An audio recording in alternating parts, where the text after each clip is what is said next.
What's up guys, Tim Little. Welcome back to TacticalBassin. It is a crazy time of the year to be bass fishing. It is that fall to winter transition. You wake up in the morning, you launch your boat, you got ice on the seats, you got fog lifting up off the water. Towards the end of the day, you're in shorts and flip-flops. It's just a crazy time of the year to be bass fishing, but the bass are chewing. You know, I got all sorts of baits on my boat. I got topwaters, spoons, square bills, finesse baits. So that is what I want to talk to you guys about today. How to properly target those fish when they become inactive. This time of year, those fish are schooling up your bait fish. If you have shad in your lake, they are following the shad. They are condensing those shad balls and they are moving. You can catch them however you want. You know, this time of the year right now, I know some of you guys are starting to winterize your boats and you're still catching big ones. But for the West Coast and Central US, you know, we're still fishing and you can pretty much catch them however you prefer. It's a great time to earn confidence in baits that you necessarily wouldn't have. You can spend time on throwing baits because you know where these fish are, you know where the bait fish are, and you can take your time and get confidence in baits you wouldn't necessarily have confidence in or have time to throw. But today, I want to talk to you guys about how to target those same fish when they become inactive. You know, we can all go out and throw square bills, lipless cranks, crankbaits, topwater, A-rigs, swim baits. But there are times when we're fun fishing and tournament fishing that those fish become inactive. You know, there's really two ways to target, well, three ways. Maybe we'll combine 2 and 3 in a different video next week, but you can slow down, downsize, and finesse them, or you can make them react. Key in on that cat and mouse instinct, that predator instinct that's built into these bass, and make them react. So maybe we'll do a video, maybe Matt and I'll do a video on that next week on how to turn those fish on, how to make them eat when they don't want to. But today, you're on those fish, either deep or shallow. Shallow, it's easy. Let's say you're fishing docks. You see the bait fish down there kind of spitting on the surface, swimming around. All of a sudden you see a boil up underneath them, or you start seeing them flicker more aggressively on the surface. They start getting nervous. You can tell, you can see, you can visually see that there is something going on, that those fish, those bass below them are feeding. That's when you can really jack them on the reaction baits. There's bass chasing shad right here. You deep fishermen, you know, right now we're out here catching, not here, but different reservoirs around Northern California. We're catching them 40, 50, 60 feet on spoons, on blade baits, different types of reaction baits. But those fish are harder to tell when they become inactive. You know, shallow fish, you can visibly see the blowups, you can see the bait fish, but deep fish, this is where your electronics become key. When you have a ball of bait and you have arches behind it, in front of it, below it, through it, around it, those fish are actively feeding. You can also tell by catching them. If you're spooning or throwing a blade bait or something vertically very active and they're eating, good job, A+ for you. But when those fish slow down, you guys need to downsize. You know, I was at a tournament weigh-in this last weekend here on Clear Lake, and some of the guys were complaining that they had these fish located under docks, but they would become inactive and it would take 2, 3, 4 hours for them to become active again. And when they would become active, it's usually for seconds at a time, a minute at a time. You know, you can start getting all these blow-ups and swirls, and that's when you can catch fish very quickly, but it turns off. So, you guys listen up. It is time to slow down, 1, downsize, 2, or a combination of both. Those fish aren't going anywhere.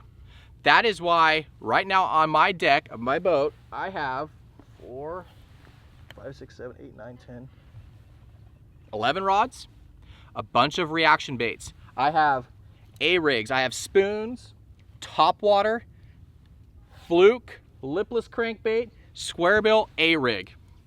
About as reactive as you can get, really. And then on this side, I have a little drop shot, a little swim bait, a little Ned rig, and a smaller Neko rig. Like I said, you can throw the tackle box at them. You can catch them however you want, but when they slow down, when they turn off, you need to slow down and downsize. Instead of throwing your, say you're a drop shot fisherman, instead of throwing your 6 or 7 inch robo worm, drop down to a 3.5 inch or 3 inch, 2 3/4 inch shad size bait. Soak it in their face, flip under that dock, just let it sit, shake it slowly. Those fish aren't leaving. Those bait fish are staying there. If the bait fish leave, the bass will leave. But if those bait fish are there, you can see them, keep soaking that bait. Now, if all of a sudden those bait fish start getting scared or acting frantic, or you see boils and you have the finesse rod in your hand, start getting more active with it. Harder shakes, maybe hop it. You want that finesse bait to become scared or frantic like the bait fish themselves. Now, there have been times where you'll have to play around with it because it's not really a right answer. There isn't really a right answer or a right way. There's also been times where I've just left that drop shot in there and not even move it, like it's a dumb fish, dumb bait fish, and then I catch the biggest one under the dock because it's lazy, right? So you have to play around, either become active with it. If that's not working, slow down and just be stupid. Again, if you're throwing swim baits and you can't buy a bite when those fish aren't active, slow down and downsize. Instead of skipping this under the dock or firing up under the dock and reeling it out, fire this under there. This is a little 2.8 Kitech on a little guppy head. Just like every video, I'll link all this stuff down below in the video description. But now instead of swimming it out, maybe just drag it out. Those fish, for whatever it may be, whatever turns them on, for that few seconds or 30 seconds or a minute, whatever it may be, when those fish turn on, they will eat anything that's pretty much in their face. They become very stupid. You know, Matt's done videos in the past on how you'll go from catching 10, 12, 14 inchers to 8, 10, 12 pounders because they become stupid. Once they get in that feeding mentality, they will eat a turd. I mean, they really will if it's in their face. They become very stupid. So, the deep fishermen, if you guys are out there spooning, if you're out there blade baiting or deep A-rigging or however you're catching them, cranking, if you can't buy a bite, slow down. There's been so many times where I'll be on an epic spoon bite, you know, just almost every cast catching them, and all of a sudden, boom, they turn off, the bait fish move, but the arches are still in the area. That's when I will pick up the drop shot or the Ned rig or the Neko rig, because those fish, the deep fish, to me, it seems like they do one of two things. They either go with the ball of bait fish and move, they follow that thing around offshore wherever it may go, wherever it may be, and the other fish will stay. You'll see arches on mud flats, and what those fish are doing, those fish are waiting for the other fish to bring that bait fish to them. That's when they become active. But those arches down on the bottom can still be caught even though there aren't bait fish around. And again, downsize. If you guys are already drop shotting, throw a smaller bait. If you're already throwing a Neko rig, throw a smaller bait. You know, I like to throw my normal Neko rig. I throw Neko, however you want to pronounce it. I know Shin Fukai says Neko. Downsize. Instead of throwing a 5 or 6 inch Senko, go with like a 5 inch or 4 3/4 inch, 4 inch Senko, or this right here. This is the Strike King. This is the Fat Baby Finesse. Downsize, slow down. You can catch those fish. So again, guys, this is a great time to be out on the water. It's a great time to catch a lot of fish, to put a lot of fish in the boat and gain that necessary confidence on baits you typically wouldn't throw. You have active fish. When they are active, when they're blowing up, you know, you're throwing to boils, you're catching them on top water, you're catching them on A-rigs, you're catching them on rip baits. That is awesome. All that does is build confidence for you and your arsenal. So if you want to stay reactive fishing, you don't want to throw a spinning rod, you're throwing an A-rig, you can't get bit, downsize to smaller swim baits. Get less active with your rod pumps or your reel twitches. If you're throwing top waters, downsize from a 6-inch walking bait to maybe a 2.5-inch popper, okay? So that is the key this time of the year. Like I said, I have so many rods out here, and it's because of the different situations.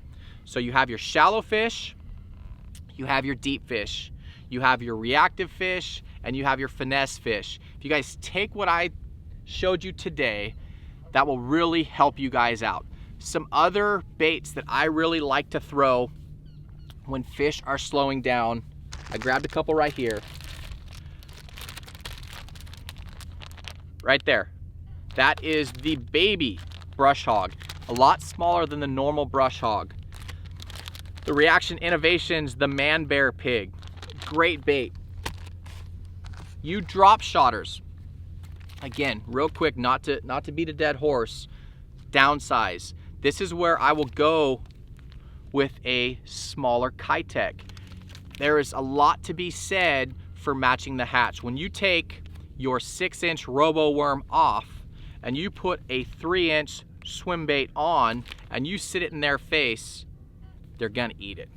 So again, I will link all of this stuff down below. I'll link some of my favorite drop shot baits, my favorite creature baits, worms, all that sort of stuff, my favorite reactive baits. But the point of this video is, if those fish slow down, you need to slow down and downsize. If you guys like this video, you guys learned something, please hit that like button, hit that thumbs up. Remember to subscribe. Matt and I were doing 3 videos a week for you. We appreciate you. Any video ideas, please leave them down below in the comments section. If we don't get to your comments, I promise you, Matt and I, we read every single one of them. It's a time thing, guys. We appreciate you. Have a good day.